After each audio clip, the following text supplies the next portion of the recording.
परीक्षा। बनारस में एक सेठ रहते थे। भगवान विष्णु से सेठ की प्रशंसा सुनकर लक्ष्मी जी को उनकी परीक्षा लेने का मन हुआ।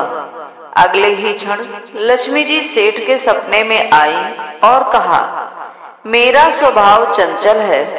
बरसों से यहाँ रहते हुए मैं ऊब चुकी हूँ और अब मैं जा रही हूँ। इस पर सेठ जी बोले, आपसे निवेदन है कि आप यहीं रहें, लेकिन आपको अच्छा नहीं लग रहा तो मैं आपको कैसे रोक सकता हूँ। थोड़ी देर बाद लक्ष्मी जी यश और धर्म के रूप में सपने में आई और कहा, अब हमारा यहाँ कोई काम नहीं, अब हम जा रहे हैं। सेठ ने सपने में ही देखा कि वह दरिद्र हो गया।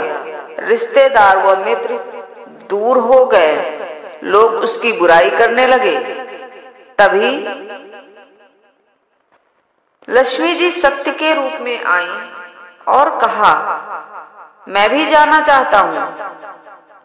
यह सुनकर सेठ जी तुरंत सत्य के पैर पकड़ लिए और बोले, हे महाराज, मैं आपको अकेले नहीं जाने दूंगा।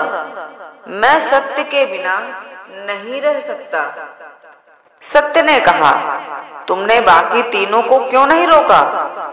सेठ जी बोले, वे तीनों जरूरी थे, पर उनके बिना भी मैं उद्देश्य पूर्ण जीवन जी सकता हूँ। पर आप चले गए तो मेरा जीवन ही झूठा हो जाएगा, मेरी वाणी अशुद्ध हो जाएगी। सत्य से प्रसन्न होकर कहा, मैं तुम्हें छोड़कर नहीं जाऊंगा।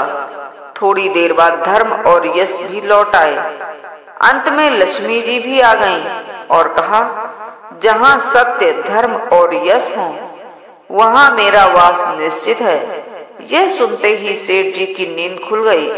उन्हें एक बड़ी परीक्षा में सफलता मिल चुकी थी। जय विष्णु भगवान, जय लक्ष्मी माता।